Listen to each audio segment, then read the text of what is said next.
Preview.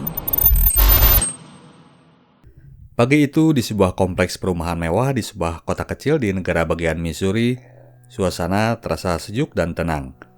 Nick dan seorang dosen dan pemilik sebuah bar di kota tersebut berangkat dari rumahnya.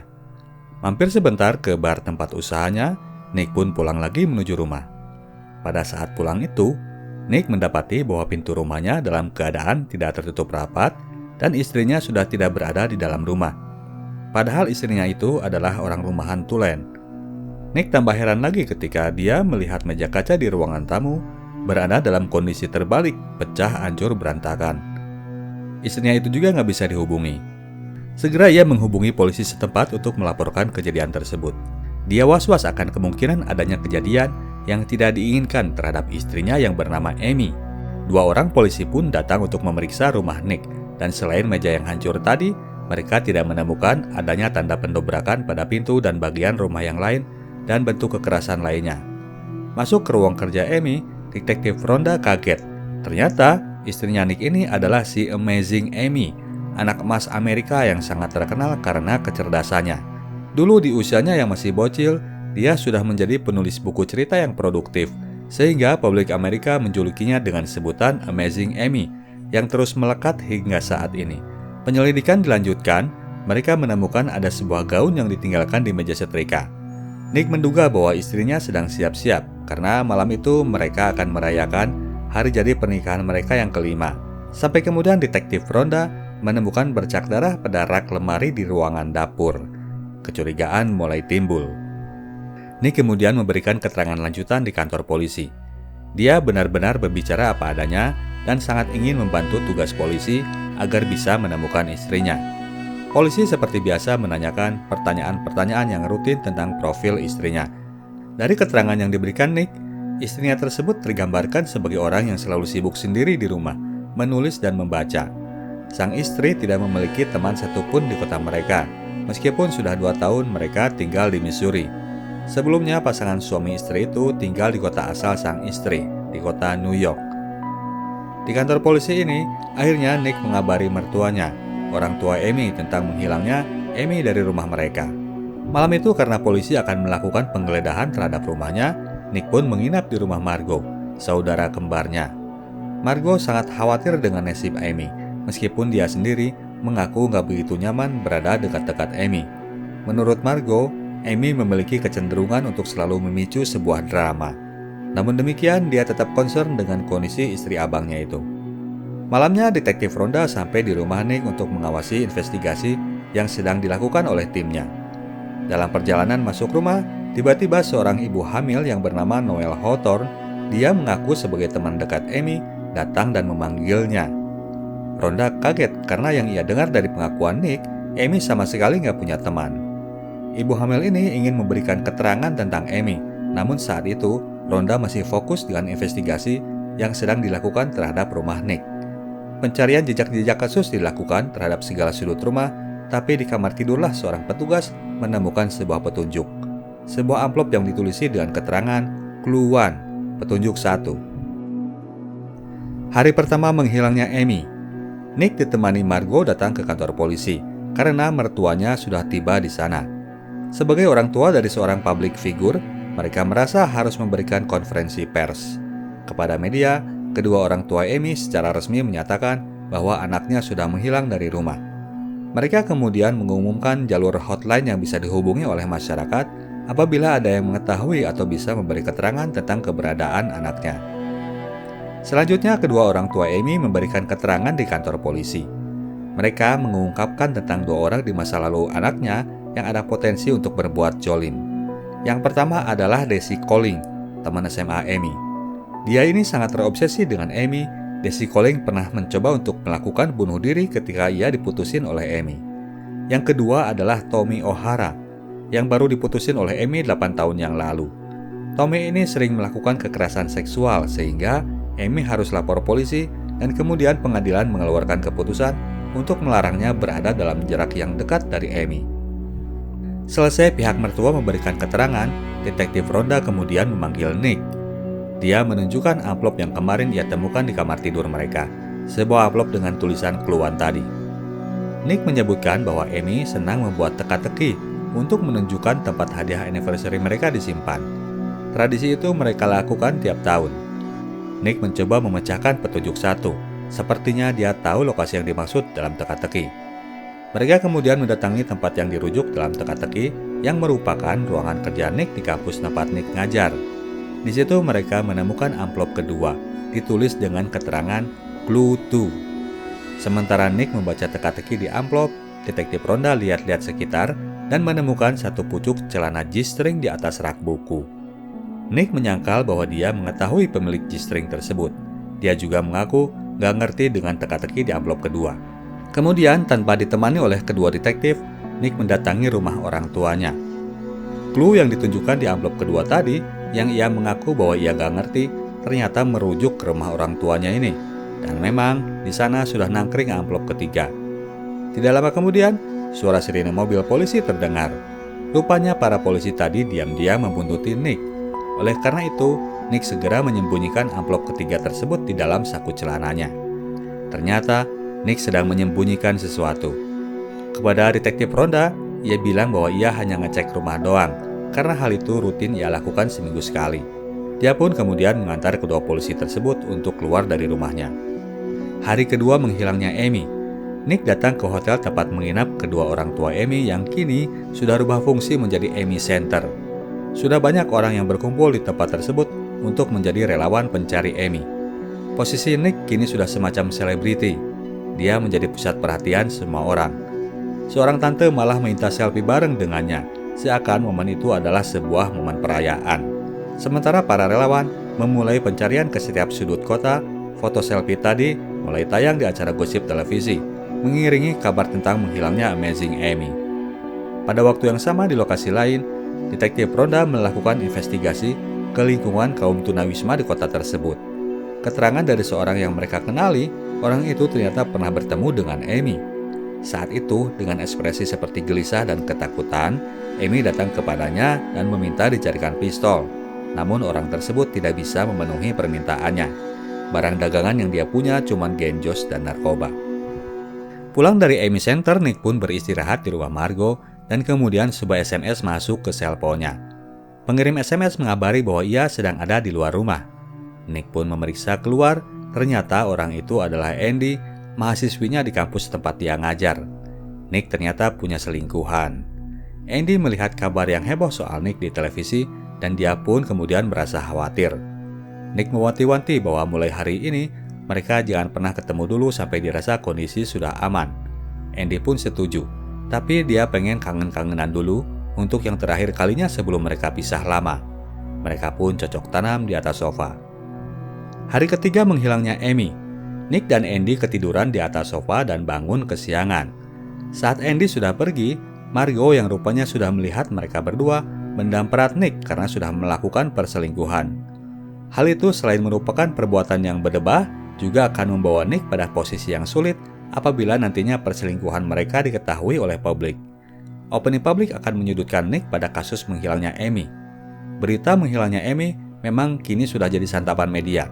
Sebuah acara gosip, Ellen Abbott bahkan sampai mewawancara seorang pengacara kondang yang bernama Tanner Bolt untuk memberikan opini tentang kasus menghilangnya Amazing Amy ini. Nick kemudian pulang ke rumah dan dia menemukan lantai di bawah rak tempat ditemukannya percikan darah sudah seperti dipel dengan cairan pembersih lantai. Ternyata itu adalah kerjaan polisi yang mencari noda tertentu pada lantai. Hasil temuan polisi, pada lantai tadi sebelumnya terdapat genangan darah, dan tipe golongan darahnya adalah type B, sama dengan tipe golongan darahnya Amy. Fakta-fakta temuan polisi kini mulai menyudutkan posisi Nick. Malamnya sebuah kumpulan diadakan di taman kota untuk melakukan doa bersama mengharapkan keselamatan Amazing Amy. Nick pun memberikan sambutan dan mengucapkan terima kasih yang sebesar-besarnya kepada semua relawan yang telah mau untuk membantu. Tiba-tiba Noel Hawthorne, si bumil yang mengaku sebagai teman dekat Amy, berteriak dan mengancam Nick untuk mengakui perbuatan yang sudah ia lakukan terhadap istrinya yang tengah hamil 6 minggu. Semua orang yang berada di lokasi pun jadi kaget mendengar Amy ternyata sedang hamil. Tidak kuasa untuk menjawab tuduhan Noel, Nick pun berlari dengan kawalan polisi dan para awak media pun serta-merta mengejarnya. Nick dibawa pergi dan diamankan menuju ke rumahnya. Di dalam rumah, Rhonda langsung menginterogasi Nick soal kabar hamilnya Amy. Nick tetap nggak mau terpengaruh omongan Noel Hawthorne karena dia tetap yakin istrinya nggak hamil dan nggak temenan sama bumil yang dianggapnya sinting itu. Namun kemudian Rhonda menyodorkan bukti-bukti foto yang sulit untuk dibantah oleh Nick. Amy dan Noel terlihat banyak menghabiskan waktu bersama. Dokumen lain yang ditunjukkan tambah menyudutkan posisi Nick. Dokumen tersebut memuat data tagihan kartu kreditnya yang sudah mencapai $150.000, jumlah yang sangat banyak. Nick merasa nggak pernah belanja sebanyak itu. Rhonda kemudian mengungkapkan soal adanya bekas genangan darah yang ditemukan di lantai dapurnya, dan hasil penyelidikan pada riwayat medik Amy, istrinya itu memang sedang berada dalam kondisi hamil. Nick makin kaget.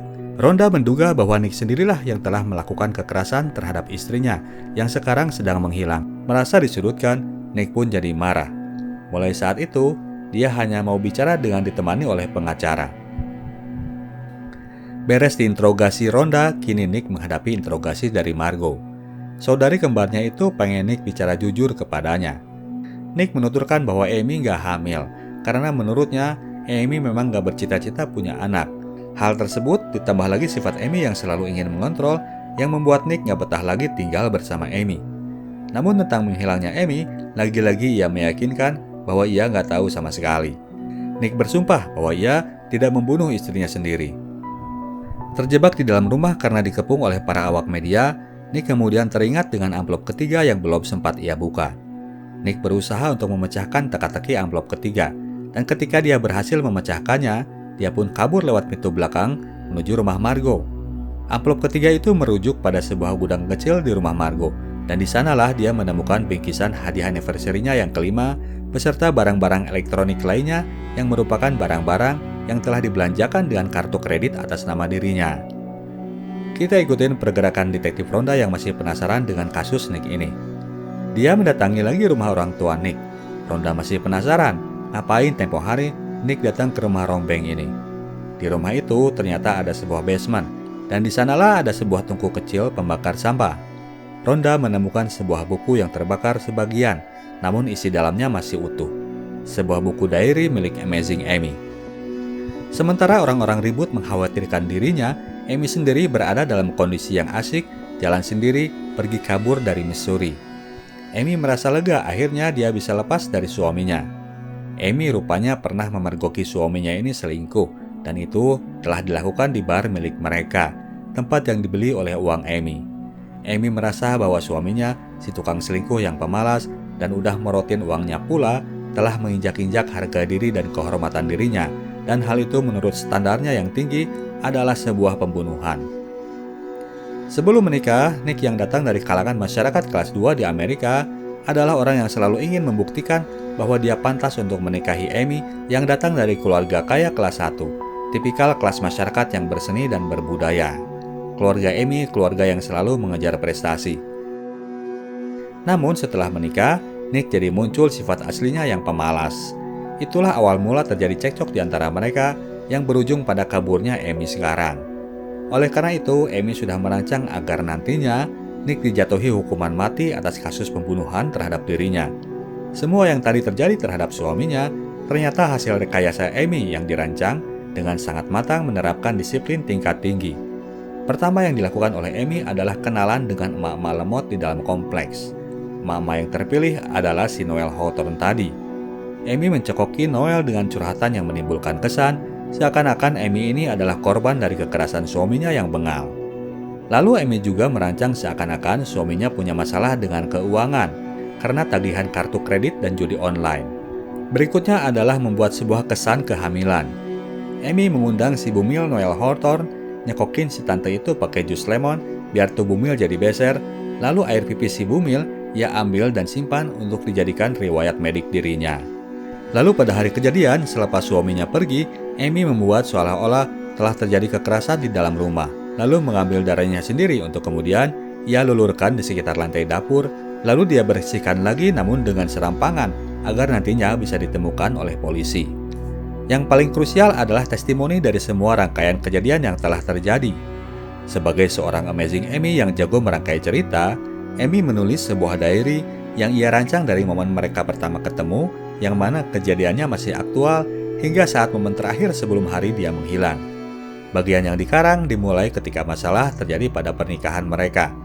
Amy mengkriat rasa takut karena siksaan fisik dan mental yang dialami dirinya atas perlakuan suaminya. Amy kemudian membakar diary tersebut di tungku rumah mertuanya. Cuman dikit aja sekedar memberi kesan bahwa diary tersebut hendak dimusnahkan. Lalu sebagai pemuncak, nantinya Amy akan berpura-pura bahwa dia telah mengalami percobaan pembunuhan dengan mengambangkan dirinya di sungai dan membiarkan dirinya hanyut dan kemudian terdampar di sebuah tempat. Sakit jiwa ini cewek. Saat itu untuk menghindari sorotan publik, Amy pergi ke sebuah daerah yang sepi dan menyewa sebuah kabin untuk tinggal sementara sampai kasus Nick mulai meredup. Di kabin itu, Amy bertetangga dengan seorang cewek yang juga lagi kabur dari tempat tinggalnya. Namanya Greta, seorang cewek berandalan kalau dilihat dari style dan pembawaannya. Kepada Greta, Amy mengaku ia bernama Nancy dan dia selalu mencoba menghindar, tapi berada di lingkungan yang kecil. Di suatu tempat, dia selalu ketemu aja sama si cewek punks ini. Sementara itu, Nick telah melihat isi dari gudang kecil Margot yang di sana terdapat selain hadiah anniversary, juga barang-barang mewah yang berkesan telah ia belanjakan dengan kredit card miliknya. Ia dan Margot kini menyadari bahwa Amy memang beneran gila, dalam artian brilian, tapi juga rada deket-deket ke psikopat. Margot merasa bahwa Nick membutuhkan seseorang yang juga jago dalam memutarbalikkan fakta, seorang pengacara yang jempolan. Untuk itu, Nick pun berangkat ke New York untuk menemui Tanner Bolt, si pengacara kondang yang dalam interviewnya di acara gosip kemarin berkesan membela Nick. Tanner Bolt setelah mendengarkan ceritanya Nick, memang benar-benar terkesan dengan movement yang sudah dilakukan oleh Amy. Dia gak bisa nahan ketawa ketika mendengar nasib apes yang dialami oleh Nick, memiliki seorang istri yang gak segan untuk balas dendam. Namun demikian, Tanner bersedia untuk merapat, dan mumpung sedang berada di New York, Nick disarankan untuk menemui Tommy O'Hara, mantan Amy, untuk mendengarkan cerita versi dirinya. Nick pun bertemu Tommy, dan keterangan dari mantan pacar istrinya itu, Tommy tidak pernah melakukan kekerasan seksual seperti yang sudah dituduhkan kepadanya. Jadi kejadiannya waktu itu, Tommy sudah gak nyaman pacaran dengan Amy, yang dirasanya terlalu banyak ngontrol, maka dari itu dia pelan-pelan berusaha mundur. Namun tiba-tiba suatu malam, Amy datang dan menggodanya untuk melakukan hubungan esek-esek. Esok paginya, polisi datang menyantroni rumah Tommy karena laporan Amy yang sudah mengaku telah diperkosa oleh dirinya. Amy berada di kantor polisi, sudah bersama luka-luka yang mengarah kepada kekerasan seksual. Bukti-bukti luka yang direkayasa oleh Amy. Kini, Tommy merasa bahwa Amy sedang menaikkan level dirinya dari tukang rekayasa sebagai korban perkosaan menjadi tukang rekayasa sebagai korban pembunuhan. Amy sangat ahli dalam merekayasa sebuah kejadian. Nick lanjut menemui Desi Collins yang rumahnya berada di rute dia pulang, 2 jam aja jaraknya dari Missouri. Anak dari orang kaya itu kebetulan sedang berada di rumah dan dia mengenali sosok Nick sebagai suami mantan pacarnya. Namun Desi tidak bersedia untuk memberikan keterangan. Besoknya Tanner Bolt datang berkunjung ke Missouri. Diterima di rumah Margot, mereka pun berdiskusi. Nick menuturkan karakter istrinya yang senang berperilaku layaknya Tuhan, menghukum siapapun yang ia rasa berbuat salah kepadanya. Setelah mendengar semuanya, Tanner menyarankan agar Nick maju ke hadapan publik sebagai orang yang menyesal telah berbuat salah kepada istrinya. Ia menyuruh Nick untuk mengakui bahwa ia punya selingkuhan. Publik sangat menyukai orang yang bicara jujur. Kini semuanya adalah permainan opini publik. Pengadilan adalah bagaimana kita bisa memainkan opini publik dan meyakinkan pihak juri. Demikian agenda Tanner untuk menghindarkan Nick dari ancaman hukuman mati apabila nantinya rencana Amy berjalan dengan mulus. Tanner sudah merancang sebuah sesi interview dengan sebuah program talk show di televisi yang viewersnya jutaan penonton. Mereka akan mencoba meraih hati penonton agar mau bersimpati kepada Nick. Namun yang tak disangka, sebuah twist kemudian terjadi. Amy yang kini makin lengket sama Greta, suatu malam secara nggak sengaja, dia menjatuhkan kantung uang warisan yang masih tersisa yang kemana-mana selalu ia bawa di hadapan Greta dan pacarnya. Greta dan pacarnya yang sama-sama gembel kaget melihat cewek ini bawa uang gepokan, padahal sebelumnya dia ngaku bahwa dia ini lagi bokeh. Amy sudah merasa nggak nyaman dengan kejadian itu. Ia memutuskan untuk segera pergi dari tempat tersebut. Paginya dia pun mulai bersih-bersih kamar kabin, menghilangkan semua jejak sidik jarinya ketika tiba-tiba Greta dan pacarnya menyantroni kamar penginapannya. Dan tanpa tedeng aling-aling, mereka langsung menggeledah kamar Amy karena mereka yakin Amy yang mereka curigai lagi kabur dan nyamar ini gak akan berani lapor polisi. Simpanan uang cash milik Amy yang merupakan sisa uang terakhirnya lenyap di gondol rampok. Kini Amy luntang-lantung di jalanan tanpa uang sepeser pun. Semua rencana jadi buyar. Amy sampai nginep di dalam mobil di parkiran sebuah motel dan diusir oleh satpam pula. Karena desperate, akhirnya Amy memutuskan untuk menghubungi seseorang. Orang itu tidak lain dan tidak bukan adalah Desi Collins, mantan SMA dulu, yang masih ngarep walaupun Amy dah menikah. Kepada Desi, Amy mengaku bahwa ia kabur dari rumah karena tidak tahan dengan perlakuan suaminya yang selalu melakukan kekerasan sehingga menyebabkan kini kehamilannya mengalami keguguran. Desi shock mendengarnya. Mudah aja dia bisa ditipu oleh mantan pacarnya itu. Amy pun dibawa Desi ke rumahnya di pinggir danau. Sebuah rumah mewah dengan segala fasilitas premium dan sistem keamanan kelas 1. CCTV ditebar di semua sudut rumah. Untuk sementara, Desi pun meninggalkan Amy untuk menikmati waktu istirahatnya. Sementara itu di New York, Nick ditemani Tanner dan Margo menjalani momen interview untuk acara talk show Sharon Sieber, dan esoknya ketika interview tersebut ditayangkan, tanpa diduga, Nick berhasil meraih simpati banyak penonton.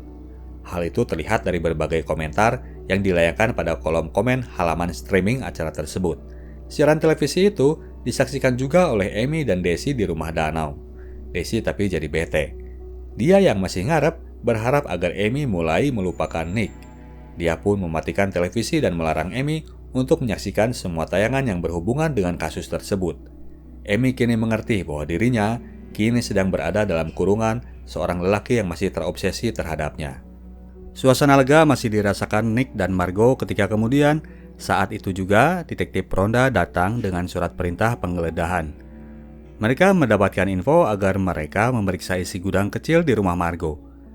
Info tersebut didapatkan pihak kepolisian dari telepon Amy sebelumnya. Polisi mencocokkan tulisan pada diary Amy dengan kesaksian Nick. Dalam diary tersebut, Amy menyebutkan bahwa Nick telah berbuat KDRT dan berniat untuk membunuhnya. Nick membantah pernyataan-pernyataan tersebut. Namun kemudian Nick gak bisa mengelak lagi ketika polisi menyodorkan bukti berikutnya. Dalam kotak hadiah anniversary yang ditemukan di dalam gudangnya Margo, polisi menemukan stick yang diduga merupakan alat yang dipergunakan oleh Nick untuk memukul istrinya sehingga menyebabkan istrinya tersebut mengalami pendarahan. Nick pun ditahan polisi dengan tuduhan percobaan pembunuhan terhadap Amy. Namun mereka hanya 1 malam saja berada di dalam sel, karena esok paginya Tanner sudah membayar jaminan bagi keduanya agar dibebaskan untuk mempersiapkan pembelaan dalam pengadilan. Hari ke-21 menghilangnya Amy. Sekarang ditemani Desi tinggal bersama di rumah danau, kondisi Amy sudah lebih segar lagi. Amy bersikap seolah dia sudah pasrah sepenuhnya kepada penawannya tersebut. Mengenakan lingerie seksi, Amy menggoda Desi agar nanti pulang kerja, dia bersiap untuk melakukan counter strike padahal yang sebetulnya Amy sedang merekayasa sebuah adegan agar tanpa berkesan seperti terjadi perkosaan terhadap dirinya. Dia mengacak-acak rambut dan kemeja Desi, lalu berakting di depan monitor CCTV seolah dia baru mengalami kekerasan. Sebagai wanita yang selalu total, dia juga nggak lupa menyodokkan ujung botol ke dalam vaginanya agar bisa ditemukan bukti telah terjadi penganiayaan dan kekerasan seksual. Malamnya ketika Desi datang, Amy langsung menyambutnya dan menyeretnya ke kamar. Rayuan Amy begitu kencang, Desi bahkan gak sempat untuk peregangan terlebih dahulu. Amy mengincar sperma Desi. Menerima serangan Amy, Desi pun jadi terpancing untuk menyerang balik dengan full power. Dia pun sampai jadi lupa diri, dan saat itulah ketika Desi hendak mencapai puncak, dengan sebuah cutter yang telah dipersiapkan sebelumnya, Amy mencabik leher Desi dan membiarkan tubuhnya terbasuhi darah korbannya. Dia juga membiarkan sperma Desi menerpa dinding vaginalnya untuk ia jadikan sebagai bukti. Pagi-pagi esok harinya, halaman depan rumah Nick yang masih dikepung oleh media dihebohkan dengan datangnya sosok yang selama ini telah menjadi perhatian mereka. Amy datang pulang ke rumah dengan kondisi tubuhnya yang masih berlumuran darah, bekas pergulatan tadi malam dengan Desi. Dengan laga seperti seorang korban, Amy pun bersimpuh ke pangkuan suaminya. Amy pun dibawa ke rumah sakit dan hasil pemeriksaan dokter menunjukkan adanya tanda-tanda bekas perkosaan. Namun demikian, Nick tetap gak percaya dengan apa yang telah terjadi. Kemudian Amy dihadapkan kepada para penyidik dari FBI untuk memberi testimoni tentang apa yang telah terjadi terhadap dirinya. Amy bercerita bahwa dia telah diculik oleh Desi dari rumahnya dan kemudian disekap di rumah danau tersebut, dan selama berada di sana, dia mengalami penyiksaan dan kekerasan seksual. Para penyidik FBI mempercayai kesaksian Amy, namun ada satu orang yang merasakan ada hal-hal yang janggal dari cerita tersebut. Orang itu adalah detektif Ronda yang mengikuti perjalanan kasus tersebut dari awal. Tapi dia gak bisa bertanya lebih jauh karena tim FBI merasa bahwa kesaksian dari Amy sudah cukup. Dengan diiringi oleh rombongan media, pasangan Amy dan Nick keluar dari rumah sakit dan tiba di rumah kediaman mereka. Semua orang ikut berbahagia. Tragedi menghilangnya Amazing Amy berakhir dengan happy ending. Namun Nick yang sudah mengerti bahwa istrinya cuma pura-pura, meminta Amy untuk berhenti berakting dan menceritakan semuanya. Amy meminta Nick untuk lepas pakaian untuk menghindari testimoninya didengar lewat alat penyadap. Mereka pun berbincang di dalam shower. Amy mengakui bahwa ia membunuh Desi, tapi itu ia lakukan karena dalam rangka berjuang agar bisa balik ke rumah. Nick jadi ngeri mendengar istrinya sudah membunuh seseorang. Selepas kericuan ini berakhir, ia akan menceraikan Amy. Amy menyuruh Nick untuk pikir-pikir lagi. Apa kata orang dan tetangga kalau nantinya dia meninggalkan istrinya yang sudah jadi korban penganiayaan? Malam itu pun mereka tidur di kamar yang terpisah. Nick mengunci pintu kamarnya ketika ia pergi tidur. Kini ia sedang berada dalam satu atap dengan seorang pembunuh. Keesokan harinya, ternyata para awak media masih belum hengkang dari kediaman mereka. Kelanjutan kehidupan Amazing Amy masih terus jadi sorotan. Tanner dan Ronda sudah tidak bisa bertindak lebih lanjut. Kasus Amy kini sudah ditangani pihak FBI dan dinyatakan selesai. Sampai 7 minggu kemudian, mereka masih tetap berada dalam pantauan media. Ellen Abbott saat itu datang untuk melakukan wawancara eksklusif terhadap pasangan kondang ini. Saat itulah Amy memberi Nick kabar tentang kehamilannya. Nick lagi-lagi dibikin kaget. Selama itu dia tidak pernah nempel sedikit pun dengan istrinya. Amy mengingatkan soal sampel sperma milik Nick yang dia simpan, hasil uji di klinik kesuburan tempo hari. Frustasi, Nick pun mendorong Amy ke tembok. Namun dia menyadari bahwa dia sudah kehilangan opsi untuk bisa lepas dari Amy. Kepada Ellen Abbott, Nick mengumumkan soal kehamilan istrinya. Remuk hati Margo mendengar kabar tersebut bahwa saudara kembarnya masih akan tetap tinggal dengan si pembunuh itu, kemungkinan untuk selamanya. Nick akan segera memiliki keturunan dan dia tidak mungkin untuk lepas dari tanggung jawab tersebut. Dengan berat hati, Margo menyatakan akan tetap mensupport Nick apapun yang akan terjadi nanti. Nick pun harus menjalani takdirnya, hidup satu atap dengan istri pilihannya, dengan keadaannya yang demikian adanya, brilian tapi mematikan. Demikian ceritanya Bro dan Sis, sebuah kisah yang lebih horor dari cerita film horor kalau kita bilang. Kita tim Sinetalk cabut dulu, sampai jumpa di cerita kita selanjutnya. Ciao!